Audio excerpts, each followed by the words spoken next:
Welcome to Detective Tales, where mysteries unfold and every detail matters. Inspired by the timeless works of Agatha Christie, this channel brings you classic-style detective stories filled with suspense, hidden motives, and unexpected revelations. Here, you'll walk alongside brilliant minds like Hercule Poirot and Miss Marple, unraveling puzzles where nothing is quite as it seems. Prepare yourself for intrigue, atmosphere, and a journey into the golden age of detective fiction. The case begins now. Chapter 1. Death After Hours.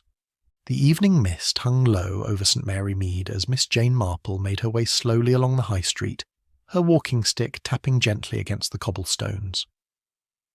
At 73, she had developed the habit of taking a constitutional after her light supper, finding that a gentle stroll aided both her digestion and her observations of village life.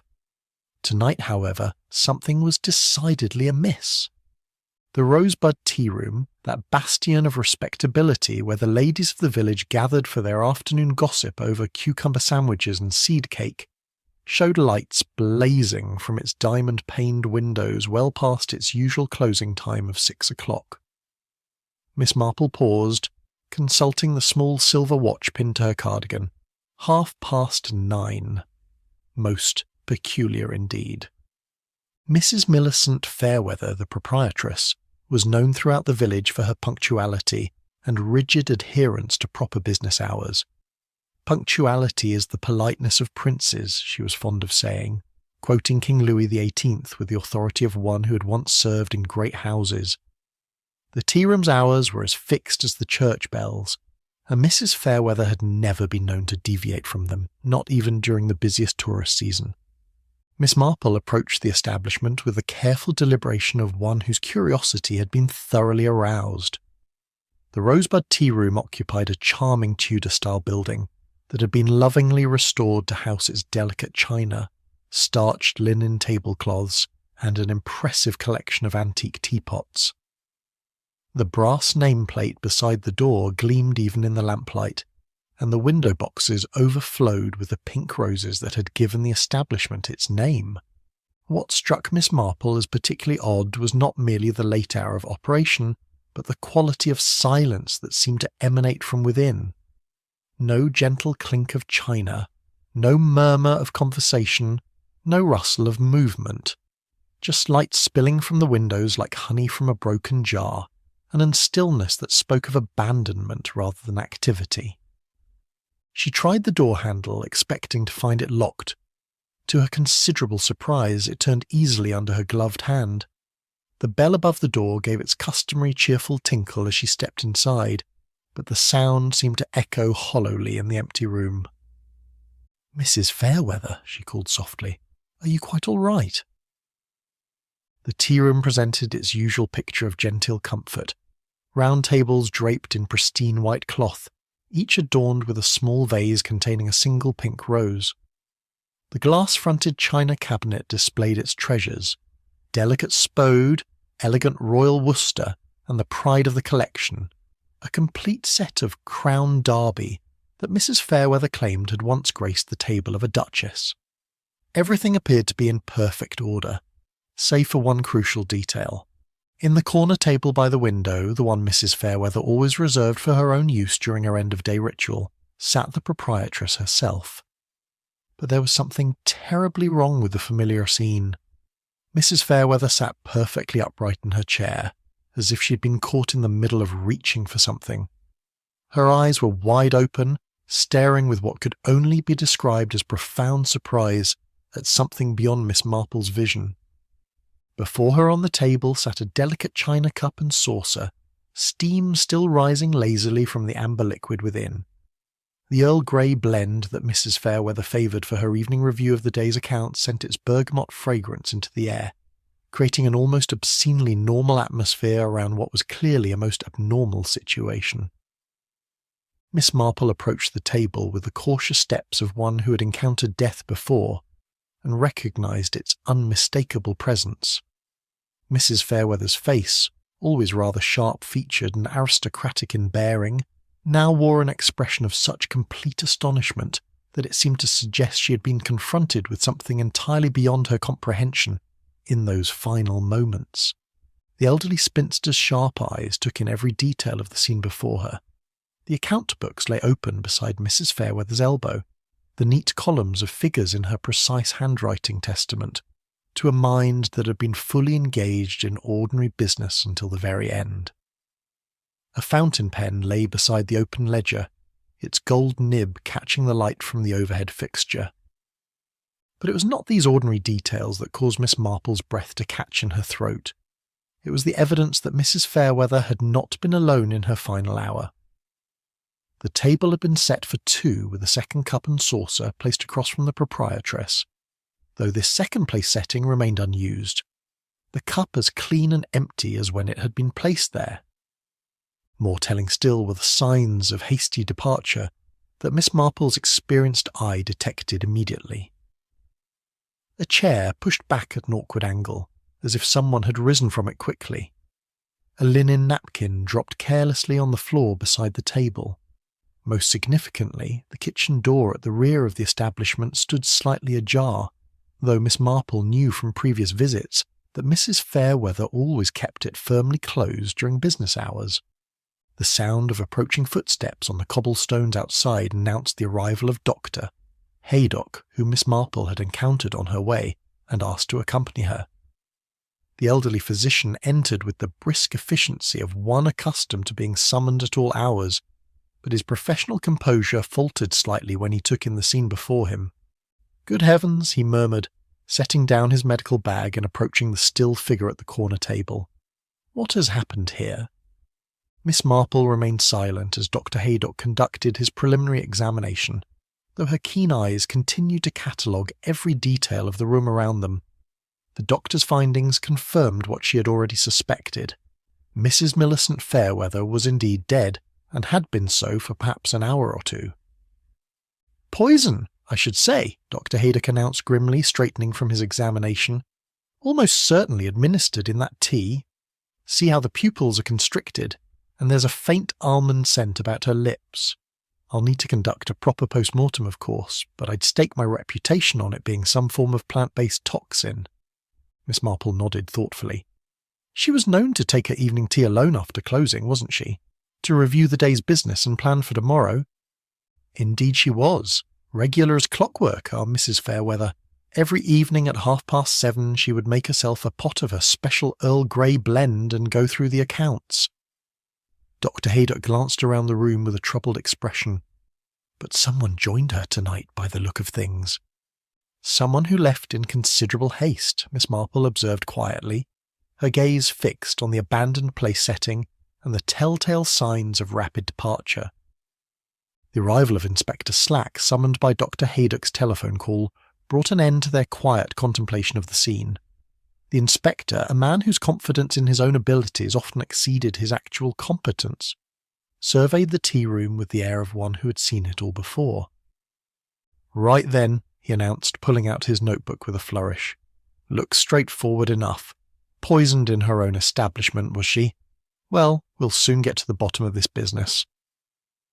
Miss Marple said nothing, but her pale blue eyes held a glint that suggested she found nothing straightforward about the death of Mrs. Millicent Fairweather.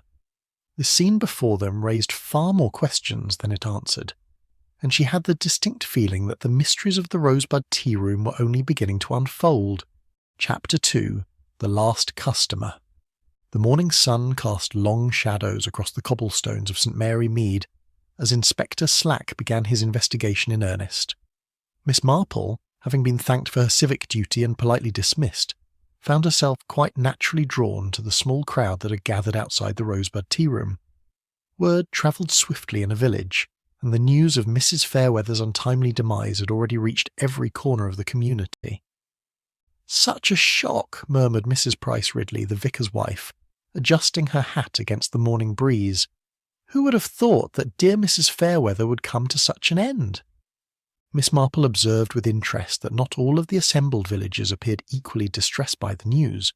Indeed, she detected what might have been a hint of relief in certain quarters, though she was far too well bred to voice such an observation aloud.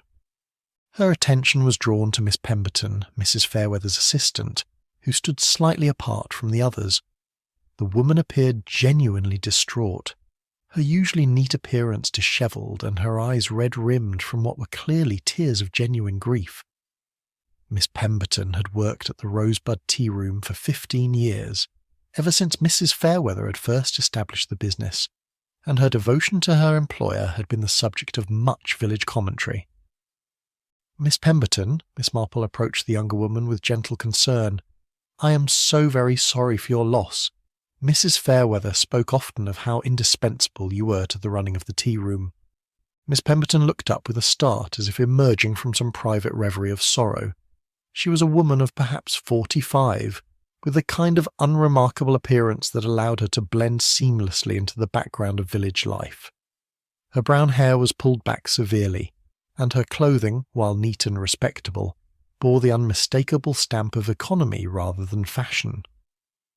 "Oh, Miss Marple," she said, her voice trembling slightly, "I simply cannot believe she's gone.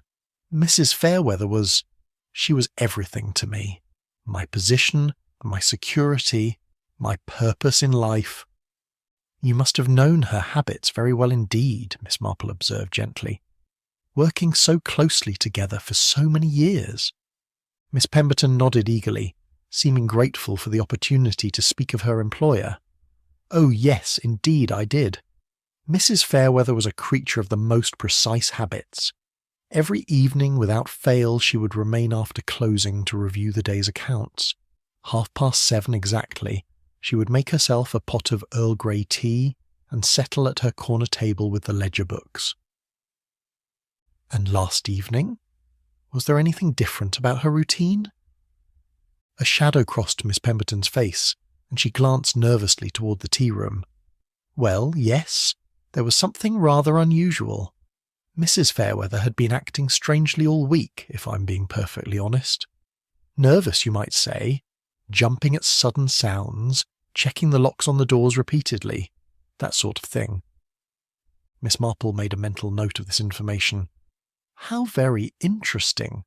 Did she confide in you about what might have been troubling her?" "Not directly, no. But she did ask me to stay late yesterday evening to help her prepare for what she called an important meeting. She was very particular about which china to use, insisted on the best tea service, and wanted everything to be absolutely perfect." Miss Pemberton's voice dropped to a whisper. "She seemed almost frightened, Miss Marple, though I cannot imagine what could have alarmed Mrs. Fairweather so greatly." The sound of Inspector Slack's voice carried from within the tea-room, where he was conducting his investigation with his characteristic lack of subtlety. Miss Marple could hear him questioning someone in tones that suggested he considered the matter already resolved to his satisfaction. "This important meeting," Miss Marple continued, "did Mrs. Fairweather mention who was expected?" Miss Pemberton shook her head. She was very secretive about it. All she said was that someone had made a special appointment to discuss urgent business matters. The appointment was made for after closing hours, which was most unusual. Mrs. Fairweather never conducted business after 6 o'clock, you understand. She was very strict about maintaining proper boundaries between her professional and private time. "And did you see this mysterious visitor arrive?" "No, I'm afraid not. Mrs. Fairweather dismissed me at 6 o'clock as usual, though she asked me to ensure that everything was prepared before I left. The good china service was laid out. The special blend of Earl Grey was ready in the locked cabinet, and she had even arranged for fresh roses to be placed on the table." Miss Marple's eyebrows rose slightly at this detail. "The special blend? Not her usual evening tea?" "Oh no, indeed not. Mrs. Fairweather kept a very particular blend of Earl Grey in a locked cabinet behind the counter. It was much more expensive than our usual stock, and she only served it to what she called every particular clients. She was most specific that this blend should be prepared for her evening visitor." The implication was clear, though Miss Marple was far too diplomatic to state it outright. Someone had specifically requested Mrs. Fairweather's finest tea service, suggesting a degree of familiarity with the establishment and its proprietress's habits that went beyond casual acquaintance. Inspector Slack emerged from the tea-room at that moment, his notebook in hand and an expression of professional satisfaction on his face. He was followed by Dr. Haydock, who appeared considerably less pleased with the morning's discoveries. "Right then," Inspector Slack announced to the assembled crowd. "I've examined the scene thoroughly, and it's clear enough what happened here. Mrs. Fairweather was meeting with someone she knew, someone who had a legitimate business with her. The poison was administered in her tea, and the perpetrator made their escape through the kitchen door." Dr. Haydock cleared his throat diplomatically. "The preliminary examination suggests the use of digitalis, most likely extracted from foxglove. It's a plant that grows wild throughout the countryside, easily accessible to anyone with basic botanical knowledge." Miss Marple filed this information away for future consideration. Foxglove was indeed common in the area, but the extraction and preparation of digitalis required a certain level of expertise that narrowed the field of potential suspects considerably. "Have you discovered the identity of Mrs. Fairweather's final visitor?" she inquired politely. Inspector Slack consulted his notebook with evident pride. "Indeed, I have. The reservation book shows an appointment for 7:30 under the name M. Ashford. I'm already making inquiries about this individual throughout the village." Miss Marple exchanged a meaningful glance with Dr. Haydock. Both had lived in St. Mary Mead long enough to know every family name in the parish, and neither could recall any Ashford among their acquaintances. "Most curious," she murmured. "And the withdrawal from the bank that Mrs. Fairweather made yesterday? I couldn't help but notice the bank manager speaking rather urgently with Inspector Craddock earlier." Inspector Slack's expression became somewhat defensive. "That's a matter of ongoing investigation. Suffice it to say that Mrs. Fairweather withdrew a substantial sum yesterday morning, suggesting she was preparing to make some sort of payment or settlement." The pieces of the puzzle were beginning to take shape, though Miss Marple suspected that the true picture would prove far more complex than Inspector Slack's straightforward interpretation suggested. A mysterious appointment made under a false name, a substantial withdrawal of money, and a victim known for her precise habits and careful business practices, all culminating in death by poison in her own establishment. As the crowd began to disperse, each villager carrying away their own interpretation of the morning's revelations, Miss Marple remained thoughtfully silent. The death of Mrs. Millicent Fairweather was revealing itself to be a puzzle worthy of her careful attention, and she had the distinct impression that the most important clues had yet to be discovered. She glanced once more at the closed door of the Rosebud Tea Room, noting how the morning light fell across its brass nameplate, and wondered what secrets lay hidden behind its respectable facade. Chapter 3. Secrets in the China Cabinet. 3 days had passed since the discovery of Mrs. Fairweather's body, and the Rosebud Tea Room remained sealed by order of the police. Miss Marple, however, had not been idle. Her morning walks had taken on a purposeful quality, and her conversations with fellow villagers had become remarkably focused on the late proprietress and her establishment. It was during her Thursday afternoon visit to the library that Miss Marple encountered Victoria Fairweather, Mrs. Fairweather's estranged daughter, who had arrived from London to attend to her mother's affairs. Victoria was a handsome woman in her early 30s, with the same sharp features as her mother, but softened by an expression of genuine sorrow and, if Miss Marple was not mistaken, considerable guilt. "Miss Marple," Victoria said, rising from the chair where she had been sitting with what appeared to be legal documents spread before her, "I remember you from my childhood visits to St. Mary Mead. Mother always spoke of you with great respect." Miss Marple inclined her head graciously. "Your mother was a woman of remarkable character, my dear.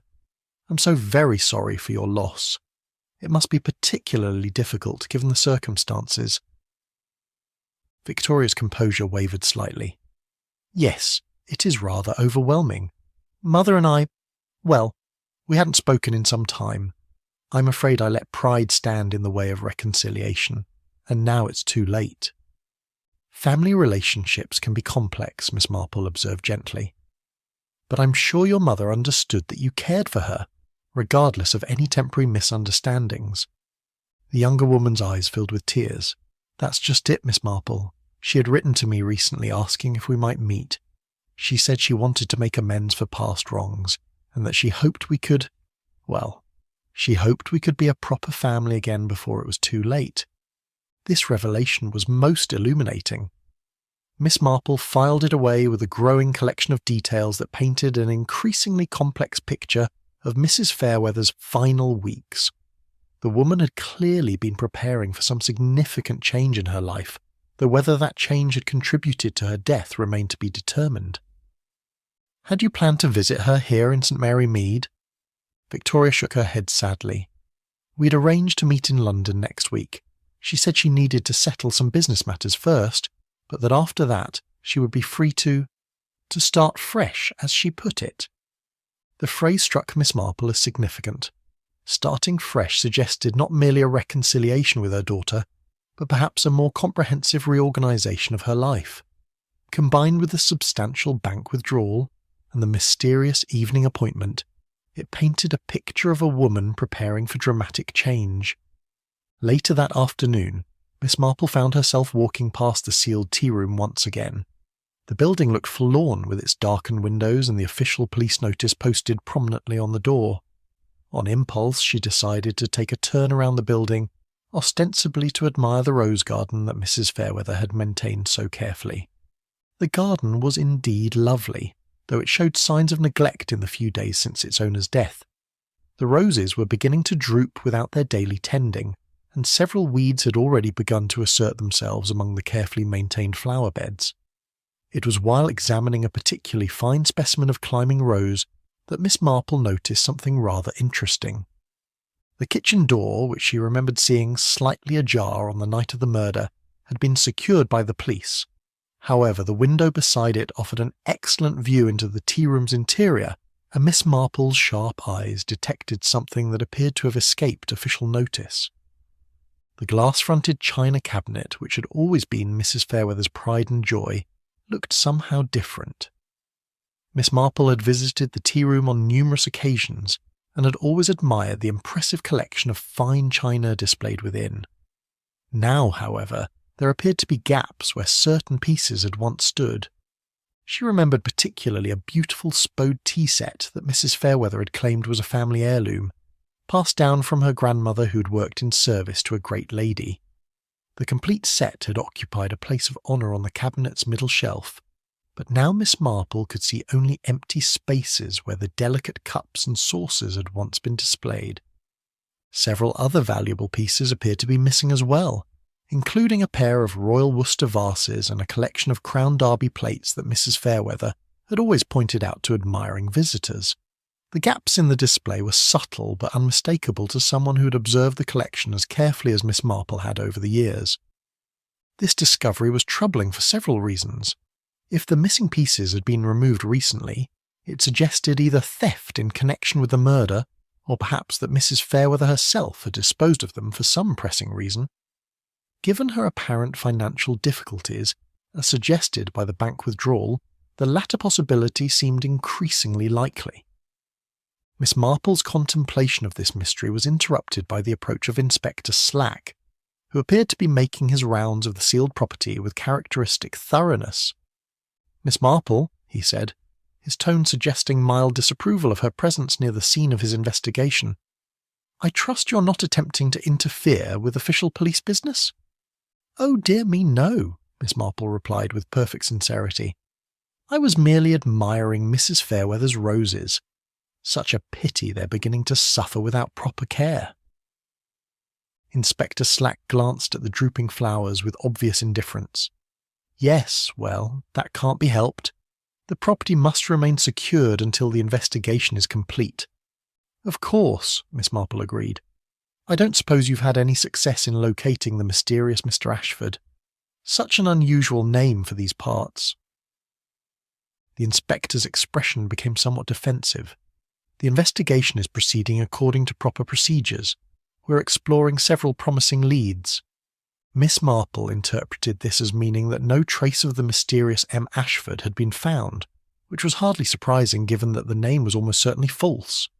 The question was whether it represented a deliberate attempt at deception, or simply a pseudonym adopted for reasons of privacy. "I don't suppose," she continued delicately, that you've had occasion to examine Mrs. Fairweather's china collection. I couldn't help but notice that it appears somewhat depleted from what I remember." Inspector Slack looked at her sharply. "What exactly are you suggesting?" "Oh, nothing at all," Miss Marple assured him. "It's simply that Mrs. Fairweather was so proud of her collection, and I thought I remembered it being more extensive. But perhaps my memory is playing tricks on me.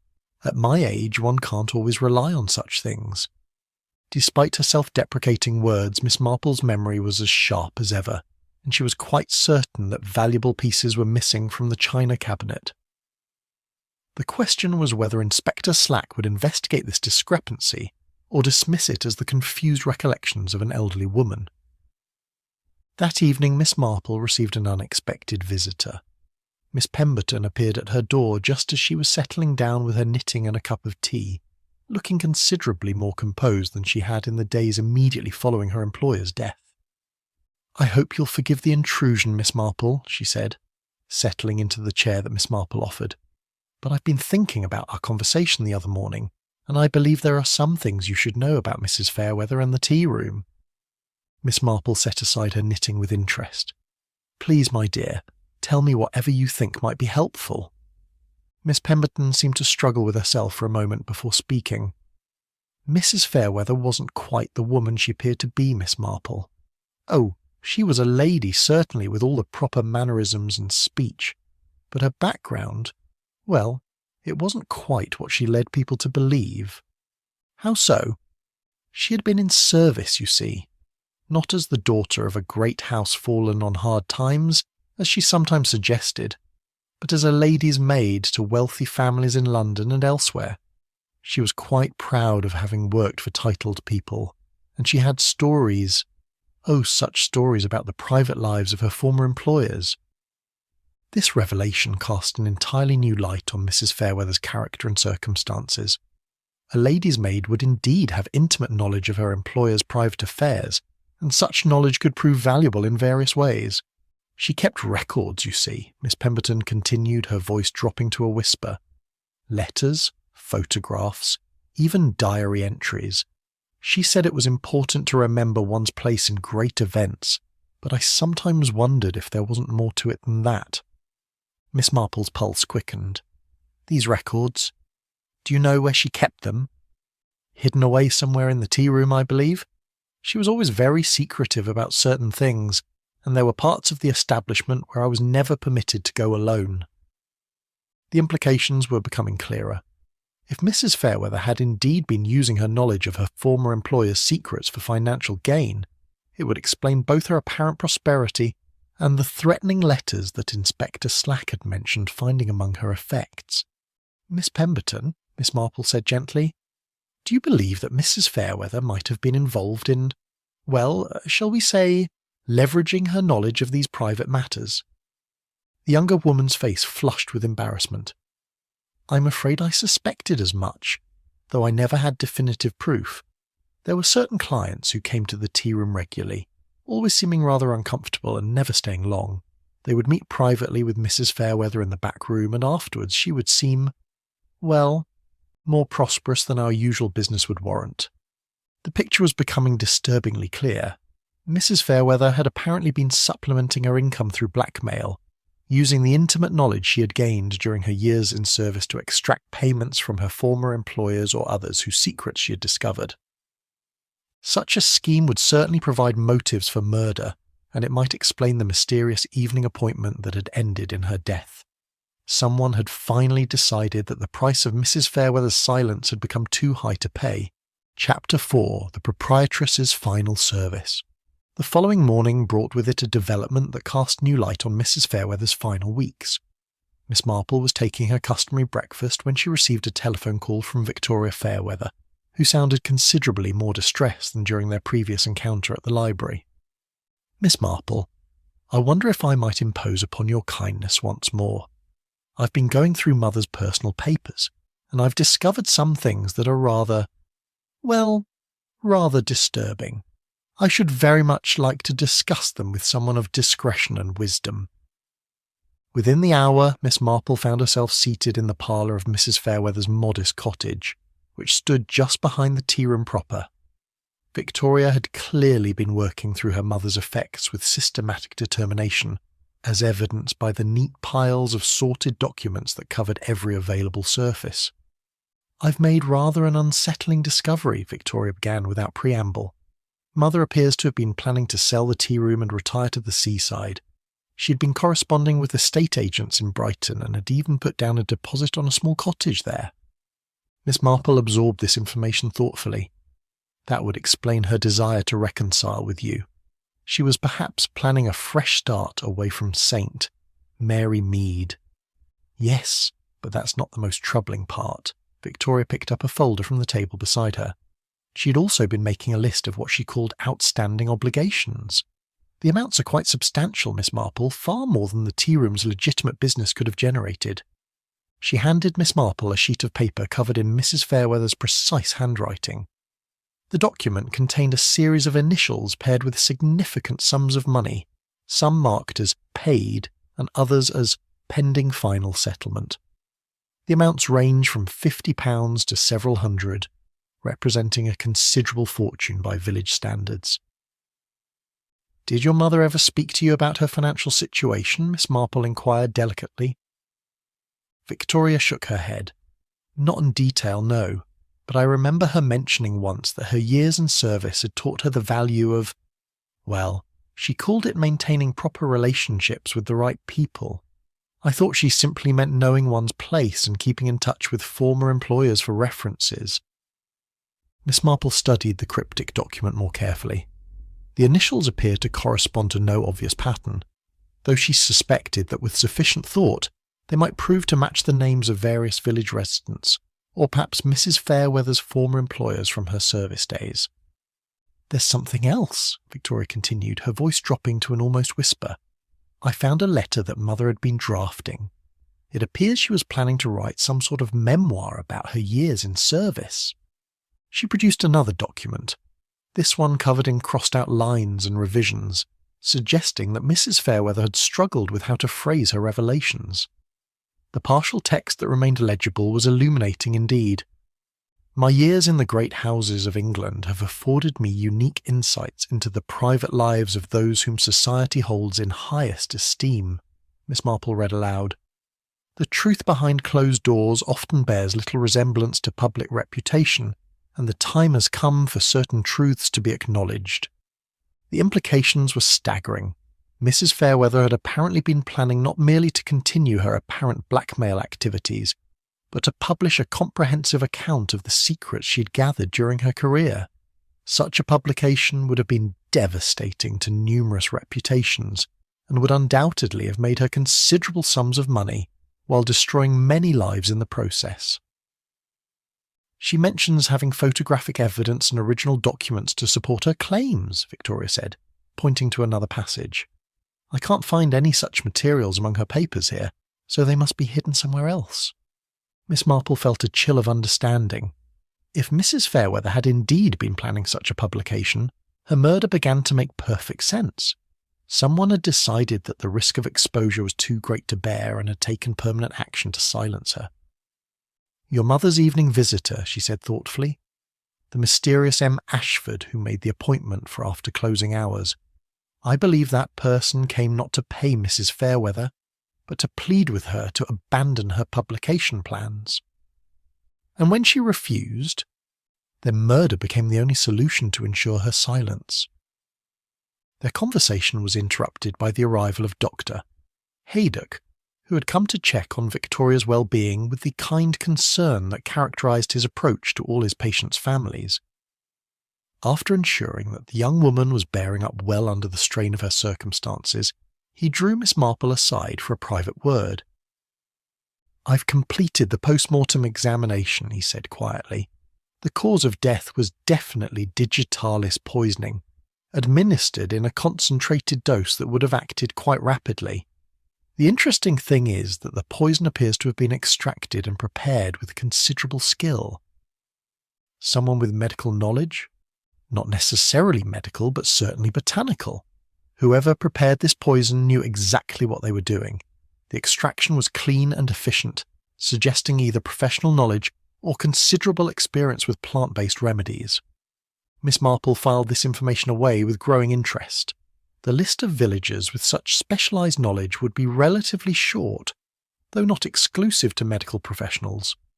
Many country people had extensive knowledge of traditional herbal remedies, and several of the local residents were known for their expertise in gardening and plant cultivation. "There's something else, Doctor," Haydock continued. "I found evidence that Mrs. Fairweather had been taking medication for a heart condition. Nothing immediately life-threatening, but it suggests she may have been more fragile than she appeared." This detail added another layer to the mystery. If Mrs. Fairweather's health had been declining, it might explain her urgency in settling her affairs and making peace with her daughter. It also suggested that her killer might have chosen poison partly because they knew she would be more vulnerable to such an attack. As Dr. Haydock took his leave, Miss Marple found herself alone with Victoria once more. The younger woman appeared to be struggling with some internal conflict, glancing repeatedly at a small wooden box that sat on the table among her mother's other effects. "There's something else I should probably mention," she said finally. "I found this hidden in Mother's bedroom, tucked away behind her dressing table mirror." She opened the box to reveal a collection of small folded papers and what appeared to be several photographs. Miss Marple examined them with growing concern, recognising them as the kind of intimate correspondence and compromising images that could indeed ruin reputations if made public. "These must be some of the material she was planning to use for her memoir," Victoria said. "I recognise some of the names, though I won't repeat them. They include several people from the village, as well as her former employers from London." Miss Marple nodded gravely. The evidence before them painted a clear picture of systematic blackmail conducted over many years.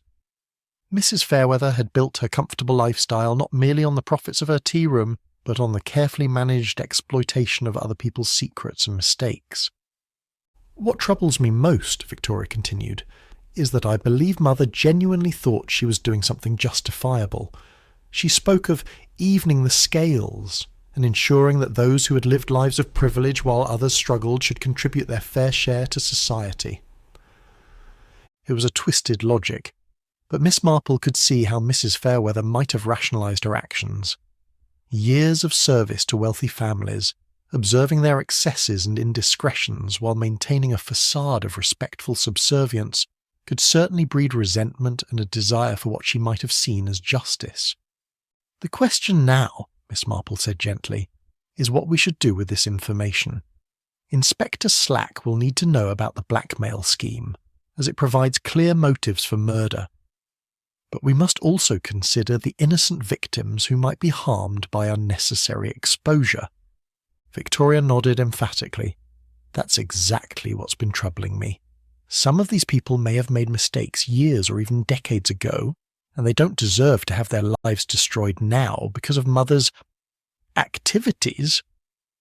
Miss Marple studied the young woman's face, noting the genuine distress and moral uncertainty written there. Victoria Fairweather was clearly nothing like her mother in temperament, lacking both the calculating nature and the hardened cynicism that had characterised Mrs. Fairweather's approach to life. "We shall have to proceed very carefully," Miss Marple concluded. "The truth about your mother's death must come to light, but we can perhaps ensure that only the information directly relevant to solving the murder need become public knowledge." As she walked home through the afternoon sunshine, Miss Marple reflected on the complex web of secrets and resentments that Mrs. Fairweather had woven around herself. The woman had created a network of fear and obligation that had ultimately led to her own destruction, proving once again that those who live by exploiting others' weaknesses often find themselves destroyed by the very forces they sought to control. Chapter 5, Murder Most Proper. The revelation of Mrs. Fairweather's blackmail activities had transformed Inspector Slack's investigation from a puzzling case of isolated murder into something far more complex and sinister. Armed with the evidence that Victoria Fairweather had reluctantly provided, the inspector had begun the delicate task of identifying and interviewing Mrs. Fairweather's victims without unnecessarily exposing their private affairs to public scrutiny. Miss Marple, meanwhile, had taken to observing the subtle changes in village behaviour that often accompanied such investigations. It was remarkable how guilty knowledge manifested itself in small ways: a tendency to avoid certain conversational topics, an unusual eagerness to discuss trivial matters, or a marked reluctance to venture near the scene of the crime. She had noticed, for instance, that Colonel Weatherby had taken to walking his dog along entirely different routes, avoiding the high street where the Rosebud Tea Room stood silent and sealed. Mrs. Hartwell, usually the most sociable of women, had declined several invitations to tea, and had been observed hurrying past the post office with unusual haste when she spotted certain neighbours approaching. Most interesting of all was the behaviour of Mr. Blackwood, the village's most prominent antique dealer, who had suddenly announced his intention to take an extended holiday in Scotland, despite having no previously mentioned plans for travel. His abrupt departure suggested either complete innocence or profound guilt, though Miss Marple suspected the latter. It was during her Thursday morning visit to the village shop that Miss Marple encountered Inspector Slack, who appeared to be purchasing tobacco with the air of a man who had recently made significant progress in his investigations. "Good morning, Inspector," she said pleasantly. "I trust your inquiries are proceeding satisfactorily." Inspector Slack looked around carefully before responding, apparently ensuring that their conversation could not be overheard by other customers. "I can tell you in confidence, Miss Marple, that we've identified several individuals who had compelling reasons to wish Mrs. Fairweather silent permanently." "How very illuminating. I suppose the challenge now is determining which of them actually took action." "Precisely. The problem is that any one of them could have committed the crime. They all had access to the village, they all knew Mrs. Fairweather's habits, and they all had strong motives for wanting her dead." Miss Marple nodded thoughtfully. The inspector's dilemma was indeed a challenging one. In cases of blackmail, the number of potential suspects often increased rather than decreased as the investigation progressed, since each revealed victim represented another person with compelling reasons for murder. "I don't suppose you've discovered who might have possessed the botanical knowledge necessary to prepare the digitalis poison?" Inspector Slack's expression became somewhat uncomfortable. "That's proved more difficult than anticipated.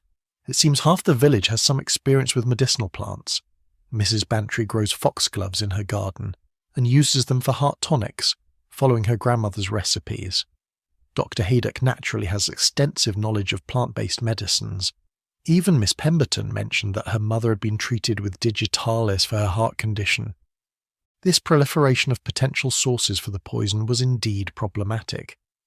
Miss Marple had hoped that the specialised knowledge required would narrow the field of suspects, but it appeared that country life had provided many residents with precisely the expertise needed to commit this particular crime.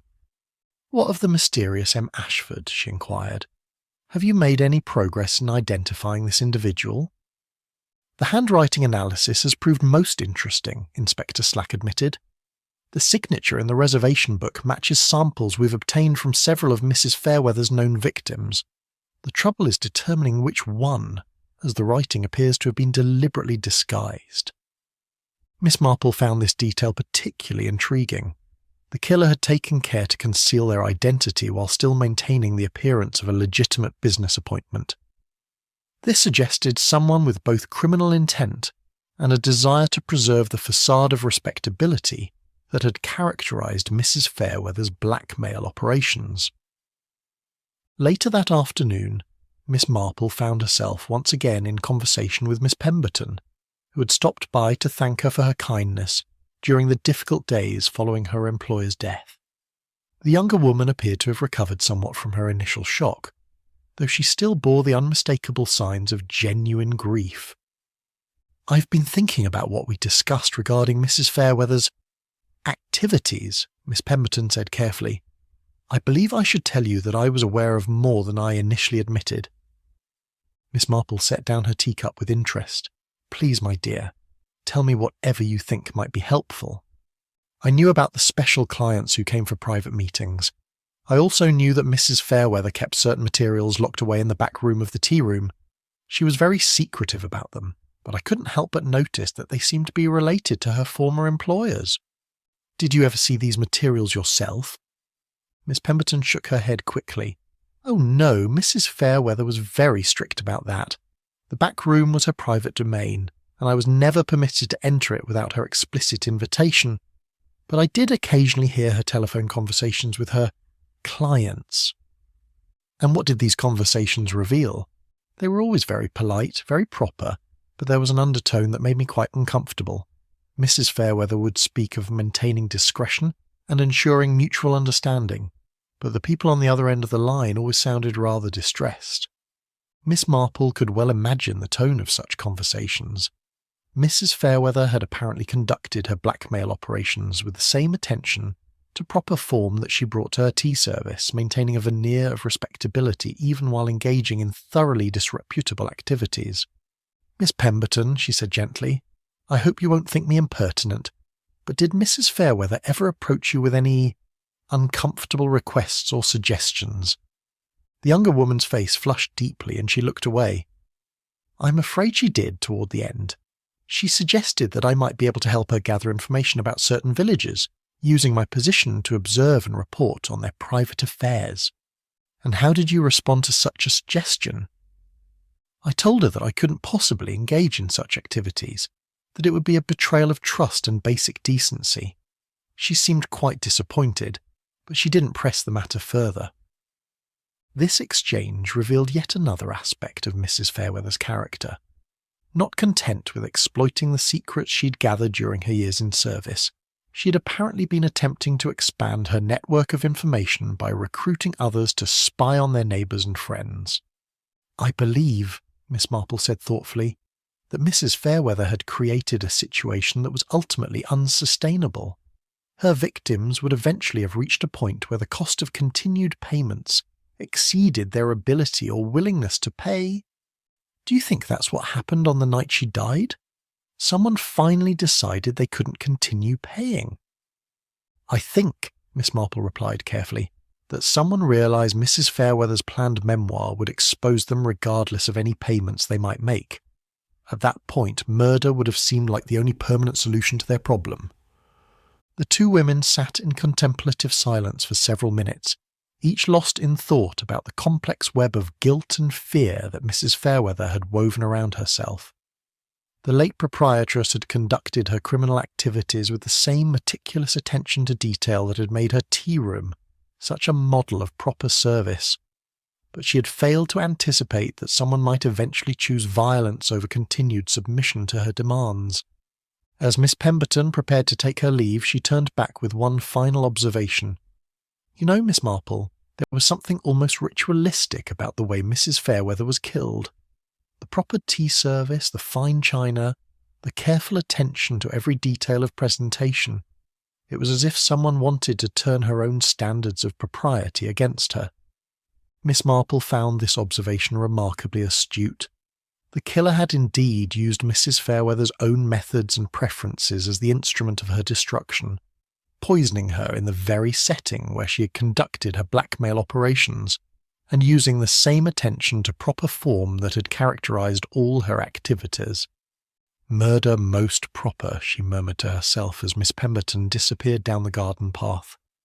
The phrase seemed to capture perfectly the nature of this particular crime, a killing that maintained all the outward forms of civilized behaviour while concealing the most uncivilized of motives. Chapter 6, The Midnight Reservation. The breakthrough in the case came from an unexpected source. Miss Marple was tending to her garden on Friday morning when she observed Dr. Haydock approaching with the purposeful stride of a man who had made an important discovery. In his hand he carried what appeared to be a magnifying glass and several sheets of paper. "Miss Marple," he called out as he reached her garden gate, "I believe I've found something that might interest you considerably. It concerns the mysterious M. Ashford reservation that has been puzzling Inspector Slack." Miss Marple set down her pruning shears and invited the doctor to join her on the small bench beneath her apple tree.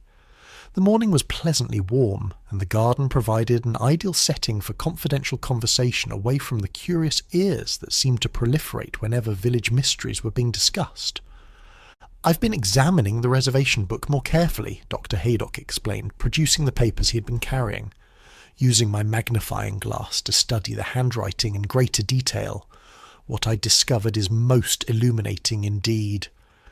He spread the papers on the bench between them, revealing both the original page from the reservation book and several comparison samples of handwriting that Inspector Slack had apparently collected from various villagers. The signature M. Ashford was indeed written in a disguised hand, he continued, but certain characteristics of the writer's natural style show through despite their attempts at concealment. Look here, at the formation of the letter A and the distinctive way the F is crossed. Miss Marple studied the samples with interest, her sharp eyes detecting the subtle similarities that Dr. Haydock had identified. The comparison samples included writing from Colonel Weatherby, Mrs. Hartwell, Mr. Blackwood, and several other villagers who had been identified as potential victims of Mrs. Fairweather's blackmail scheme. The match isn't perfect, Dr. Haydock admitted, because the writer was clearly attempting to disguise their normal hand. But these particular characteristics are very difficult to alter completely, and they appear consistently in one of our comparison samples. Miss Marple examined the evidence with growing excitement. While she could not immediately identify which sample provided the match, the implications were clear. The mysterious M. Ashford was indeed one of Mrs. Fairweather's blackmail victims, someone who had made the fateful appointment under false pretences. Have you shared this discovery with Inspector Slack? I came to you first, Doctor, Haydock replied with a slight smile. I thought you might have some insights about how best to proceed. This evidence points strongly toward one particular suspect, but it's not quite conclusive enough to constitute definitive proof. Miss Marple appreciated the doctor's discretion. While the handwriting analysis was certainly compelling, she knew that additional evidence would be needed to build a case that would satisfy both Inspector Slack and the courts. Tell me, she said thoughtfully, what do we know about the specific circumstances of that final evening? The timeline, the preparations, the sequence of events? Dr. Haydock consulted his notes, which appeared to be based on interviews with Miss Pemberton and other witnesses. Mrs. Fairweather dismissed Miss Pemberton at 6 o'clock as usual, but not before ensuring that everything was prepared for her evening visitor. The special Earl Grey tea was ready, the finest china service was laid out, and fresh roses had been placed on the table. And the appointment was scheduled for 7:30. According to the reservation book, yes. But here's something interesting. Miss Pemberton mentioned that Mrs. Fairweather seemed unusually nervous about this particular meeting. She had asked her assistant to double-check that the doors were properly locked and to ensure that the back room was tidy and presentable. Miss Marple found this detail significant. If Mrs. Fairweather had been planning to show her visitor the blackmail material she kept in the back room, it would suggest that this was intended as more than a routine collection of payment. Perhaps it was meant to be a final confrontation, with Mrs. Fairweather either demanding a larger settlement or threatening to proceed with her planned memoir. Dr. Haydock, she said, I wonder if you might help me with a small experiment. Would it be possible for us to visit the tea room and examine the scene more carefully? I have a theory about how the murder was committed, but I need to test certain assumptions. The doctor readily agreed, and within an hour they found themselves standing outside the sealed establishment. Inspector Slack had given his permission for the visit, apparently recognizing that Miss Marple's insights had proved valuable in previous investigations. Inside the tea room, Miss Marple moved with the careful deliberation of someone reconstructing a complex sequence of events. She examined the corner table where Mrs. Fairweather had been found, noting the precise placement of the tea service and the positioning of the chairs. The killer sat here, she said, indicating the chair across from where Mrs. Fairweather had died. They shared tea together, maintaining the pretense of a civilized business meeting, even while planning murder. Dr. Haydock nodded, following her reasoning. But how did they ensure that only Mrs. Fairweather consumed the poisoned tea? Surely they wouldn't have risked poisoning themselves as well. Miss Marple examined the 2 teacups more carefully, noting subtle differences between them. I believe the poison was added after the tea was poured, not before. The killer would have had opportunities during the conversation to add something to Mrs. Fairweather's cup when her attention was distracted. She moved toward the back room where Mrs. Fairweather had kept her private papers and blackmail materials. The door was slightly ajar, as it had been on the night of the murder, suggesting that the conversation had indeed moved beyond mere payment demands. Mrs. Fairweather brought her visitor back here to show them the evidence she possessed, Miss Marple concluded, perhaps to demonstrate the comprehensiveness of her records, or to threaten them with exposure in her planned memoir. And while they were examining the materials, the killer found an opportunity to poison the tea. Precisely. They returned to the main room, resumed their civilized conversation over tea, and waited for the poison to take effect. Dr. Haydock examined the scene with professional interest. The digitalis would have acted relatively quickly, especially given Mrs. Fairweather's underlying heart condition. She would have experienced symptoms within minutes of consuming the poisoned tea. Miss Marple studied the expression of surprise that had been frozen on Mrs. Fairweather's face at the moment of death. I believe she realised what was happening, but was too shocked to call for help. The killer had maintained such a facade of respectability throughout the evening that she never suspected the danger until it was too late. As they prepared to leave the tea room, Miss Marple paused to examine one final detail that had been troubling her. The kitchen door, through which the killer had presumably escaped, showed signs of having been opened hurriedly, but not carelessly. Even in flight, the murderer had taken care to avoid obvious evidence of their departure. This was planned very carefully, she observed. The killer came prepared with the poison, knew exactly how to administer it, and had planned their escape route in advance. This was not a crime of passion, but a calculated act of murder. Dr. Haydock locked the tea room behind them, and they walked slowly back toward the village centre. The afternoon sun cast long shadows across the cobblestones, and the familiar sounds of village life seemed almost surreal after their careful examination of the murder scene. The question now, Miss Marple said thoughtfully, is whether we have sufficient evidence to identify the killer conclusively. The handwriting analysis points us in the right direction, but we need something more definitive. What sort of evidence are you thinking of? Miss Marple paused at the corner where their paths would diverge. I believe the killer made one crucial mistake, Doctor. Haydock. They were so focused on maintaining the appearance of respectability and proper procedure that they overlooked something important, something that will ultimately prove their undoing. As she made her way home through the gathering dusk, Miss Marple reflected on the complex psychology of a killer who had maintained perfect politeness even while committing murder. The crime had been carried out with the same attention to proper form that characterised all of Mrs. Fairweather's activities, but Miss Marple was confident that somewhere in that careful facade lay the key to identifying the murderer. Chapter 7. A Cup of Revenge. The weekend brought an unexpected visitor to Miss Marple's cottage. Victoria Fairweather appeared at the door on Saturday morning, carrying a large leather satchel and wearing an expression of considerable distress. She had clearly not slept well, and her usual composure had given way to evident anxiety. Miss Marple, I must speak with you urgently, she said without preamble. I've discovered something in Mother's effects that changes everything we thought we knew about her activities. Miss Marple invited her in immediately, noting the weight of the satchel Victoria carried and the careful way she handled it, as if it contained something both precious and dangerous. They settled in the sitting room, where the morning light provided excellent illumination for examining documents. I found Mother's complete records, Victoria began, opening the satchel to reveal an extensive collection of files, photographs and correspondence. Everything she had gathered over the years, meticulously organised and documented. The scope of her operations is far more extensive than we imagined. Miss Marple examined the materials with growing concern. Mrs. Fairweather had indeed been conducting a systematic blackmail enterprise, with files dating back more than 20 years. Each folder was labelled with initials and contained detailed records of compromising information, payment schedules, and what appeared to be contingency plans for dealing with reluctant victims. Some of these people, Victoria continued, her voice trembling slightly, have been paying Mother for decades.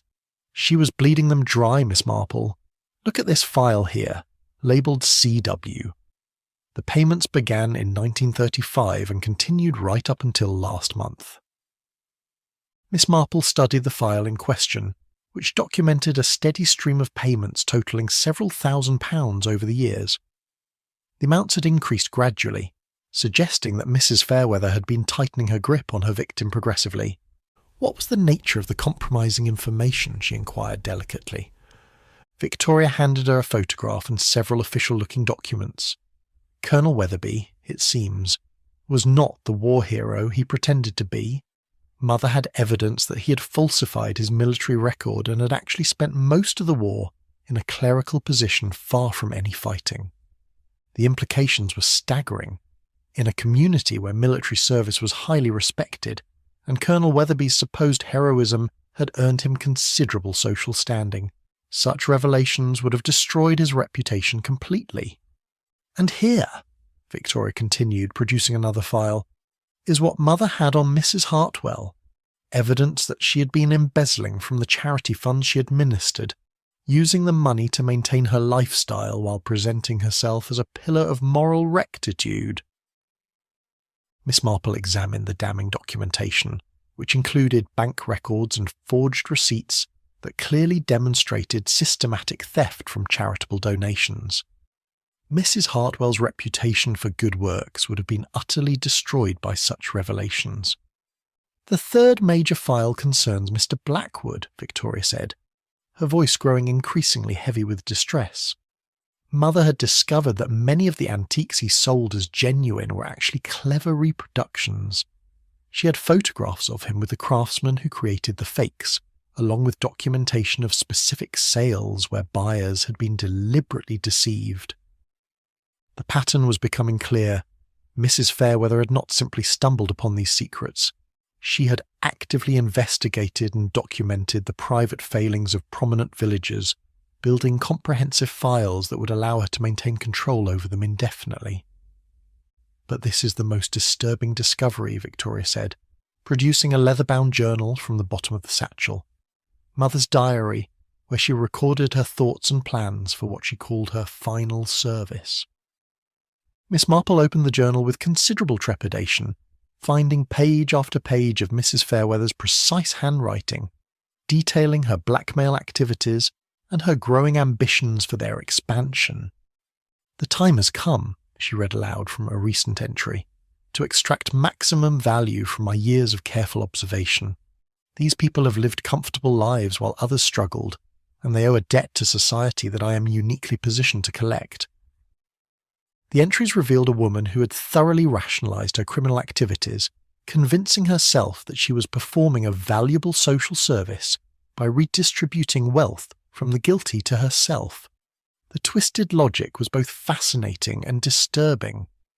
She was planning something she called the final accounting, Victoria explained, a comprehensive settlement that would have bankrupted several of her victims, but would have provided her with enough money to retire in luxury. Miss Marple continued reading, finding detailed plans for escalating demands that would have culminated in a publication that would expose everyone's secrets simultaneously. Mrs. Fairweather had apparently grown tired of the gradual approach and was planning to extract maximum profit from all her victims at once. "If they cannot afford to pay what they owe," she read from another entry, "then they will pay in reputation instead.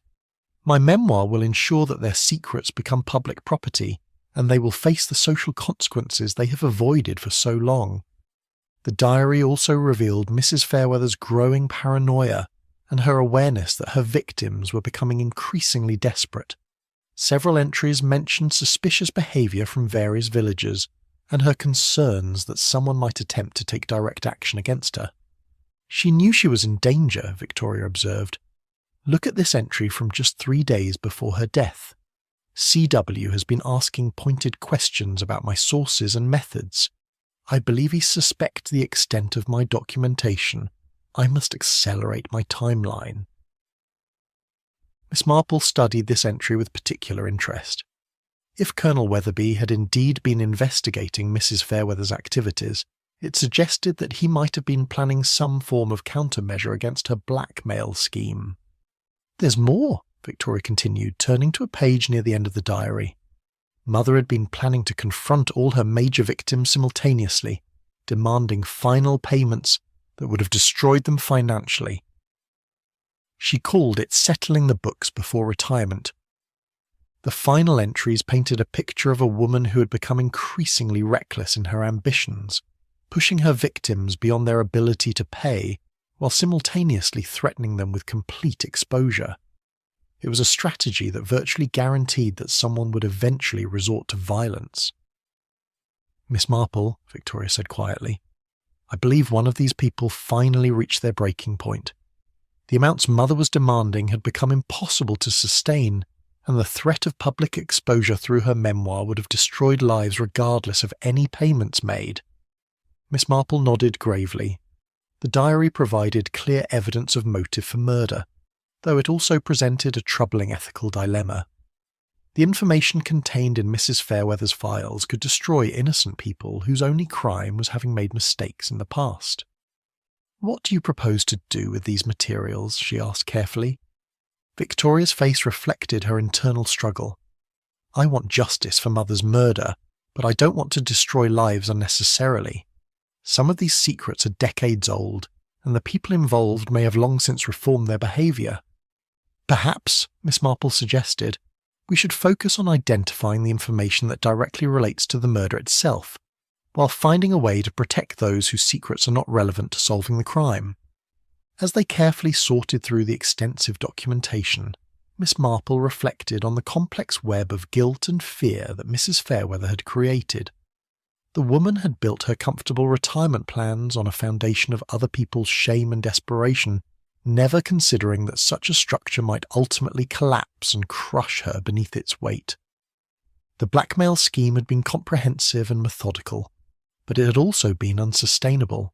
Mrs. Fairweather's growing greed and her plans for a dramatic final confrontation had pushed one of her victims beyond endurance, leading inevitably to the desperate act of murder that had ended her life.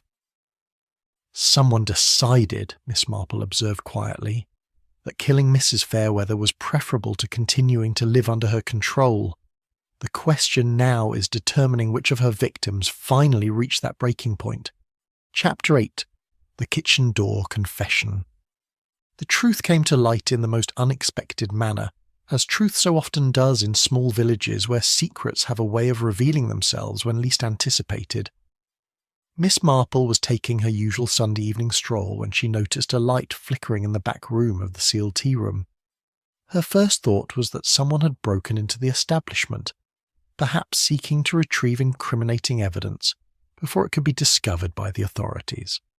Moving with the careful stealth that her years of observation had taught her, Miss Marple approached the building from the rear, where the kitchen door provided access away from the Main Street scrutiny. What she discovered there was far more significant than any burglary. Miss Pemberton sat at the small table in the tea room's kitchen, surrounded by what appeared to be Mrs. Fairweather's business records. In the dim light of a single candle, she was methodically destroying documents, feeding them one by one into the flames of a small metal wastepaper basket that had been repurposed as an impromptu furnace. "Miss Pemberton," Miss Marple said softly, stepping through the unlocked kitchen door, "I believe it's time we had a conversation." The younger woman looked up with a start, her face streaked with tears and her hands trembling as she clutched a half-burned document. For a moment, Miss Marple thought she might attempt to flee, but instead Miss Pemberton's shoulders sagged in what appeared to be profound relief. "I've been waiting for someone to come," she said quietly. "I couldn't bear the suspense any longer.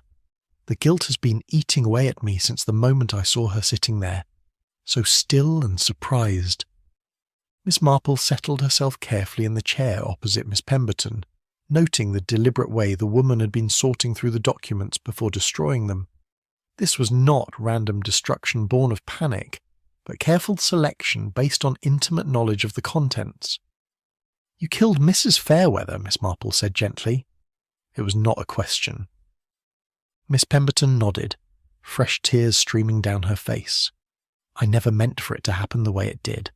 I had come here that evening to plead with her, to beg her to release me from the terrible situation she had created. She was blackmailing you as well." "Not in the way you might think," Miss Pemberton replied, her voice barely above a whisper. She had discovered that I had been taking small amounts from the till to pay for my mother's medical treatments. Mother's heart condition required expensive medications that I simply couldn't afford on my wages. Miss Marple nodded with understanding. The theft of small amounts over time would have been difficult to detect initially, but Mrs. Fairweather's meticulous record-keeping would eventually have revealed the discrepancies. Mrs. Fairweather confronted me about the missing money several months ago, Miss Pemberton continued. I thought she would dismiss me immediately, but instead she proposed what she called an arrangement. I could continue working at the tea room and taking what I needed for Mother's care, but in return I would have to help her with her other activities. The blackmail scheme. Miss Pemberton's face flushed with shame. She wanted me to gather information about the villagers, to listen to their conversations during tea and report anything that might be useful to her. She said it was simply a matter of maintaining awareness of community affairs. But I knew what she really meant. The picture was becoming clearer.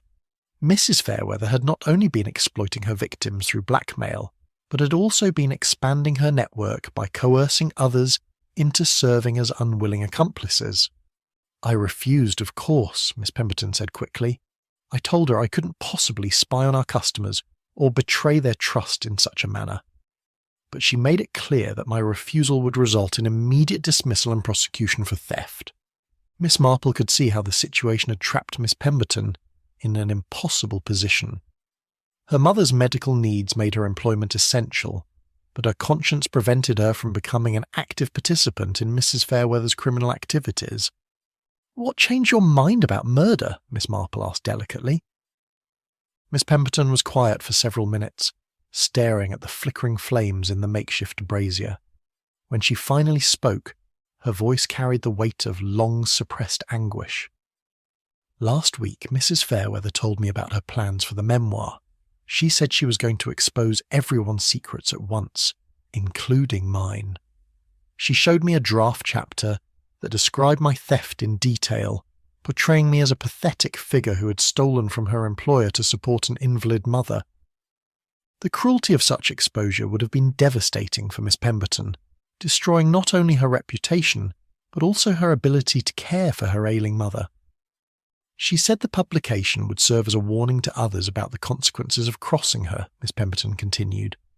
"I realised then that, even if I agreed to help with her spying activities, she would eventually destroy me anyway. The memoir would ruin my life regardless of my cooperation." Miss Marple understood the desperation that had driven Miss Pemberton to such extreme measures. Mrs. Fairweather's escalating demands and threats had created a situation where murder seemed like the only escape from inevitable destruction. "Tell me about the evening she died," Miss Marple said gently.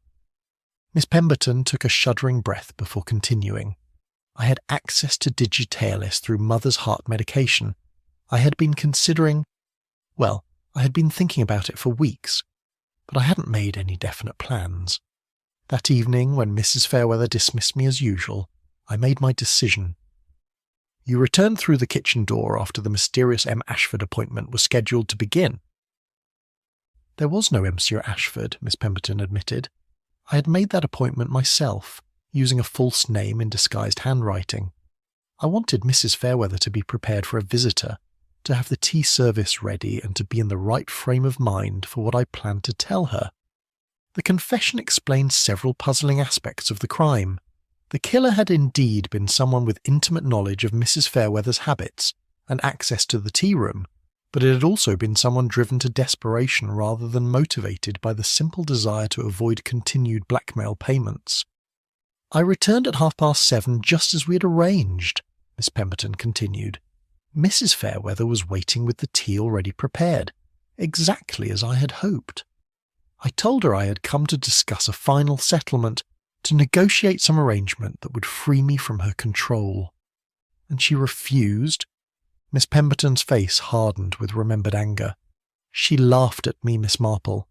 She said I was in no position to negotiate anything, that I was completely at her mercy and would remain so for as long as she chose. She even suggested that she might include additional details about my personal life in her memoir, things that would make my situation even more humiliating. Miss Marple could see how such callous treatment would have pushed Miss Pemberton beyond the breaking point. Mrs. Fairweather's complete lack of compassion for her victim's desperate circumstances had sealed her own fate. I had brought the digitalis with me, dissolved in a small vial, Miss Pemberton explained. When Mrs. Fairweather went to the back room to show me exactly what she planned to write about me in her memoir, I added it to her teacup. It was remarkably easy, Miss Marple. She was so confident in her control over me that she never suspected I might take action against her. And then you returned to your normal conversation. We discussed the terms of my continued employment and her expectations for my future cooperation. Mrs. Fairweather was in excellent spirits, pleased with her power over me and excited about her retirement plans. She drank her tea while explaining how wealthy she would become from her memoir. Miss Marple could imagine the surreal nature of such a conversation, with Miss Pemberton maintaining the facade of submission while knowing that her employer was consuming a fatal dose of poison. She began to feel unwell quite suddenly, Miss Pemberton continued, her voice growing fainter. At first she thought it was simply indigestion, but then her breathing became laboured, and she seemed to realise something was terribly wrong. The look of surprise on her face, I shall never forget it. And you left immediately? Miss Pemberton shook her head. I waited until I was certain she was dead. I couldn't risk leaving her alive to identify me as her killer.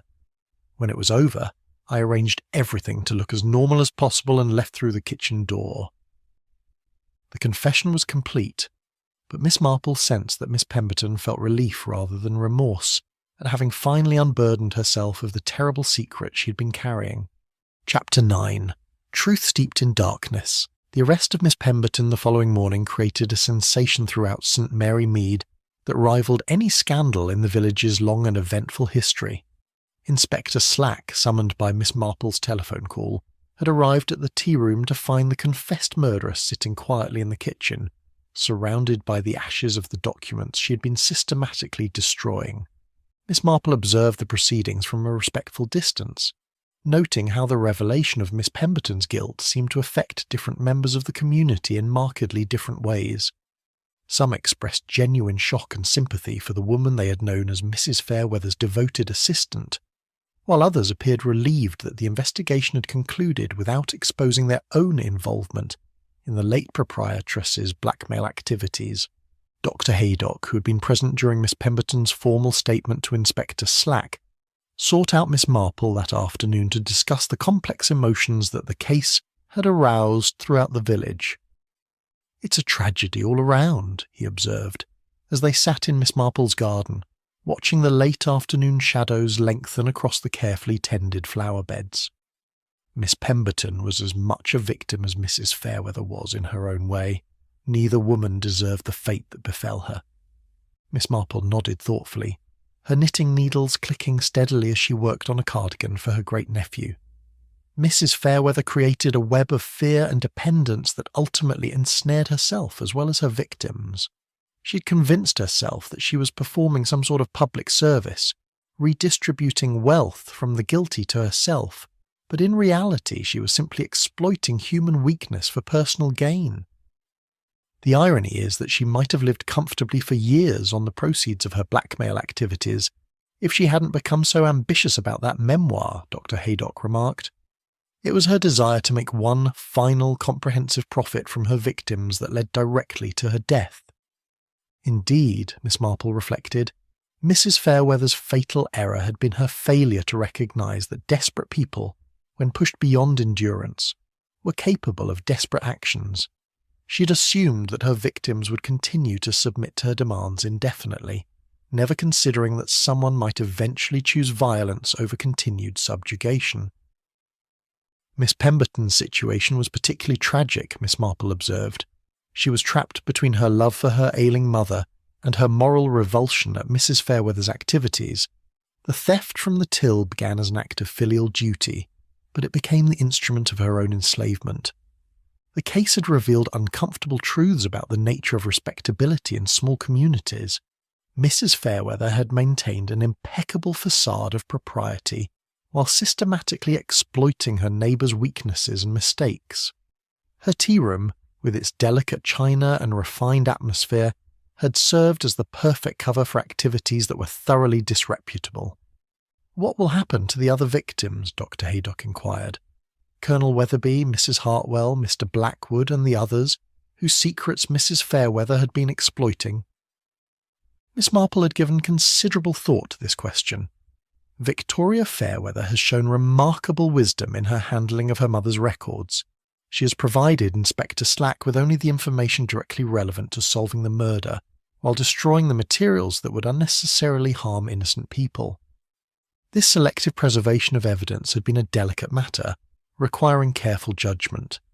Victoria had recognised that while justice demanded the truth about her mother's death, it did not require the destruction of lives that had already been sufficiently damaged by years of blackmail. The Colonel's military record, Mrs. Hartwell's charitable embezzlement, Mr. Blackwood's antique frauds, these are matters that happened years or even decades ago, Miss Marple continued. The people involved have presumably learned from their mistakes and reformed their behaviour. Exposing them now would serve no useful purpose. Dr. Haydock agreed, though he noted that the knowledge of Mrs. Fairweather's activities had already begun to change the social dynamics of the village. People are being more cautious about their private affairs, more aware that secrets have a way of becoming public knowledge in unexpected ways. Miss Marple had observed these changes herself. Conversations at the post office and in the shops had become more guarded, and there was a new wariness in social interactions that had not existed before Mrs. Fairweather's death. The revelation that one of their own had been systematically exploiting their private weaknesses had shaken the community's sense of security and trust. "It will take time for the village to heal from this experience," she remarked. "Mrs. Fairweather's blackmail activities created an atmosphere of fear and suspicion that will not disappear overnight." That evening Miss Marple received a visit from Victoria Fairweather, who had come to thank her for her assistance in resolving the mystery of her mother's death. The younger woman appeared to have found some measure of peace in the aftermath of Miss Pemberton's confession, though she still bore the weight of guilt over her long estrangement from her mother. "I keep wondering if things might have been different if I had reconciled with Mother sooner," Victoria said as they sat together in Miss Marple's sitting room. "Perhaps if she had felt less alone, less driven to prove her own worth through these terrible activities, she might have found a different path." Miss Marple set aside her knitting to give Victoria her full attention. "Your mother made her own choices, my dear.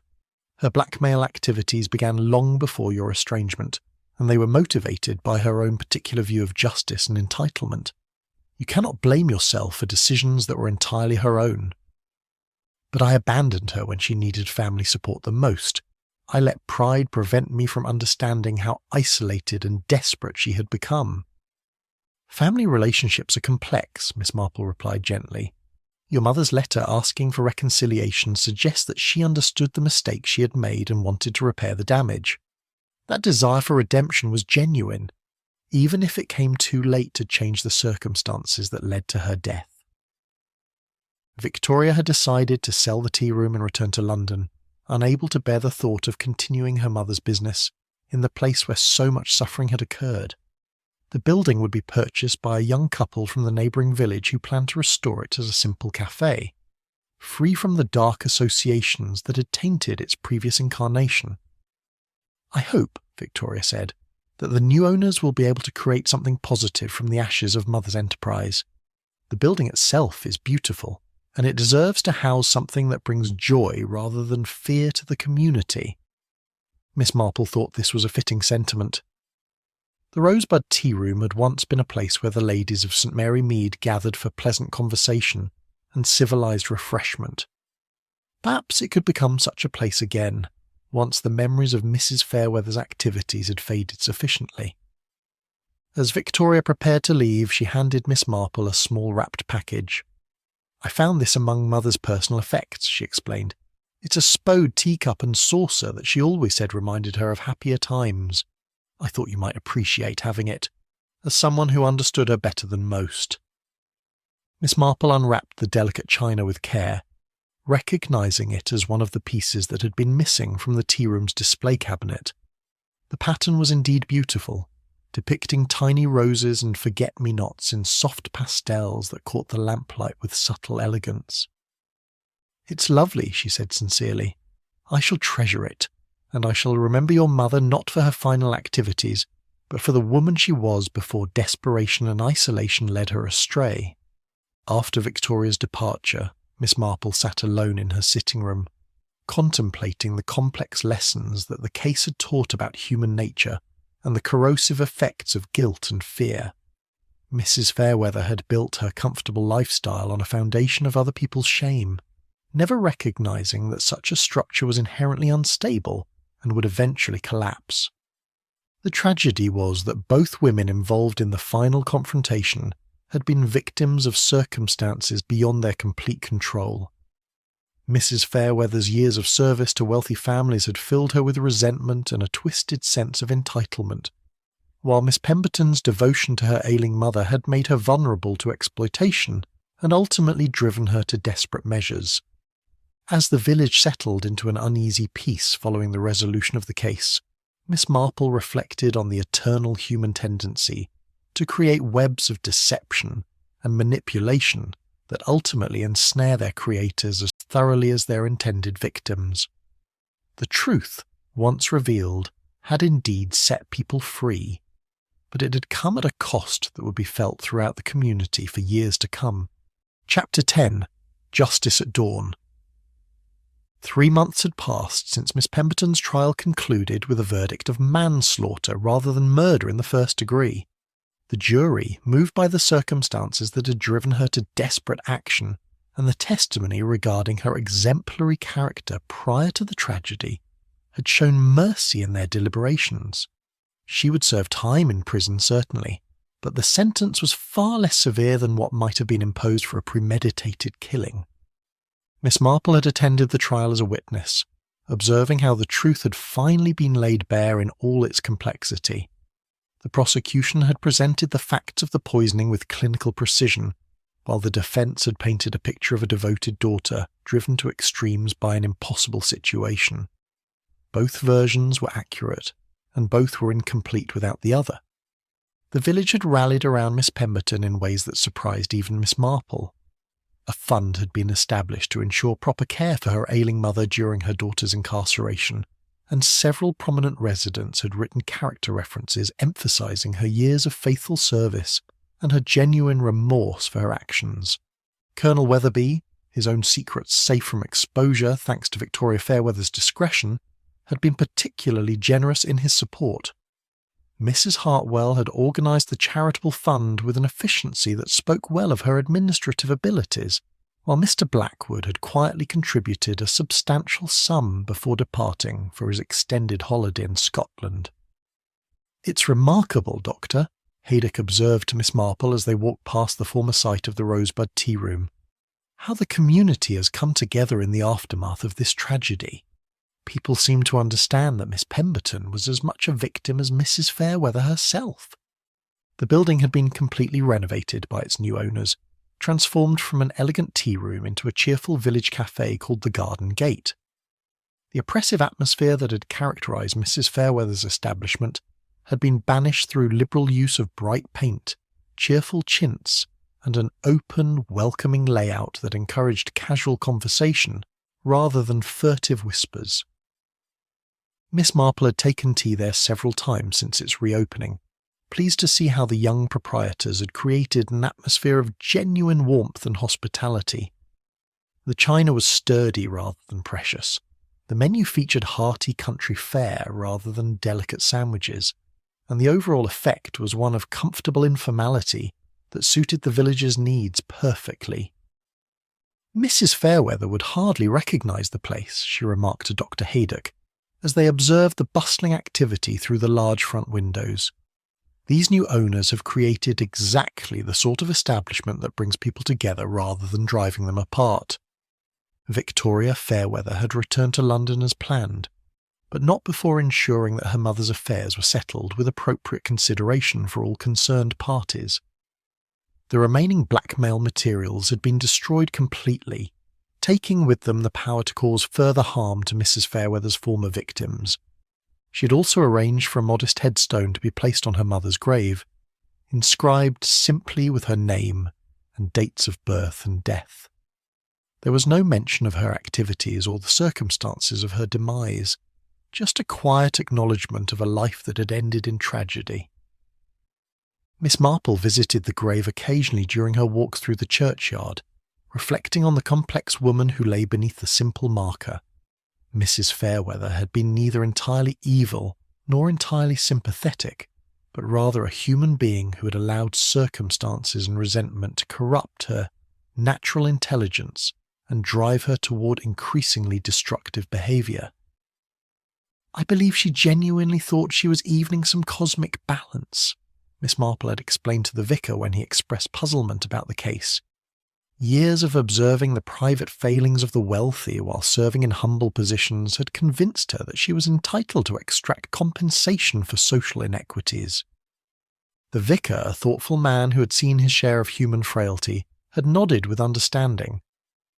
"Pride goeth before destruction," he had quoted, "and a haughty spirit before a fall." Mrs. Fairweather's greatest sin may have been her assumption that she was qualified to judge and punish others for their failings. The case had taught Miss Marple valuable lessons about the corrosive effects of secrets and the dangerous temptation to use knowledge as a weapon against others. Mrs. Fairweather's blackmail scheme had created a network of fear and resentment that had ultimately destroyed both perpetrator and victim alike. Miss Pemberton's mother had passed away peacefully in her sleep 2 weeks after the trial, sparing her daughter the additional burden of worrying about her care during the prison sentence. The elderly woman had never fully understood the circumstances that had led to her daughter's conviction, believing only that there had been some sort of misunderstanding that would eventually be resolved. The funeral had been attended by much of the village, a testament to the genuine affection that people felt for Miss Pemberton despite her crime. Miss Marple had been particularly moved by the simple dignity of the service and the evident grief of those who had known both women as neighbours and friends, rather than as figures in a criminal case. As autumn settled over St. Mary Mead, Miss Marple found herself reflecting on how the events of the past months had changed the character of village life. People were more guarded about their private affairs, certainly, but they also seemed more aware of the importance of maintaining genuine connections with their neighbours. The fear that had characterised social interactions during Mrs. Fairweather's reign of quiet terror had given way to a more authentic form of community concern. People checked on elderly neighbours more frequently, offered help to those struggling with difficulties, and generally seemed more conscious of their obligations to one another. Perhaps, Miss Marple thought as she sat in her garden on a particularly beautiful October evening, some good has come from this tragedy after all. The village had been forced to confront uncomfortable truths about human nature and the consequences of allowing secrets and resentments to fester in darkness. She picked up the spode teacup that Victoria had given her, admiring once again the delicate pattern of roses and forget-me-nots that decorated its surface. The cup had become her favourite for evening tea, a daily reminder of the complexity of human nature and the importance of understanding rather than judgment in dealing with others' failings. As the sun set behind the church spire, casting long shadows across the village green, Miss Marple reflected on the eternal struggles between good and evil that played out in the lives of ordinary people. Mrs. Fairweather had chosen the path of exploitation and manipulation, while Miss Pemberton had been driven to violence by circumstances beyond her control. Neither choice had been entirely right or entirely wrong, and both women had paid prices that seemed disproportionate to their actual crimes. Mrs. Fairweather had lost her life, while Miss Pemberton had lost her freedom and the mother she had tried so desperately to protect. The true lesson of the case, Miss Marple concluded, was the importance of recognising when the burdens of life became too heavy to bear alone. Mrs. Fairweather's isolation and resentment had made her vulnerable to the temptations of her blackmail scheme, while Miss Pemberton's desperate situation had left her feeling that violence was her only option. If either woman had felt able to seek help and understanding from their community, the tragedy might have been averted entirely. Instead, both had chosen to struggle alone with their problems, creating the conditions that led inevitably to murder and its aftermath. As darkness fell over St. Mary Mead, Miss Marple gathered her knitting and prepared to go inside for the evening. Tomorrow would bring new mysteries and new challenges, as it always did in village life. But tonight, she was content to sit quietly and reflect on the eternal human drama that played out in every community, where the forces of good and evil contended for supremacy in the hearts and minds of ordinary people. The Rosebud Tea Room was gone forever, but its legacy would linger in the memories of those who had witnessed its final tragedy. Miss Marple hoped that future generations would remember it, not for the darkness that had characterized its final days, but for the lessons it had taught about the importance of compassion, understanding, and genuine hospitality in building communities that nurtured rather than destroyed the human spirit.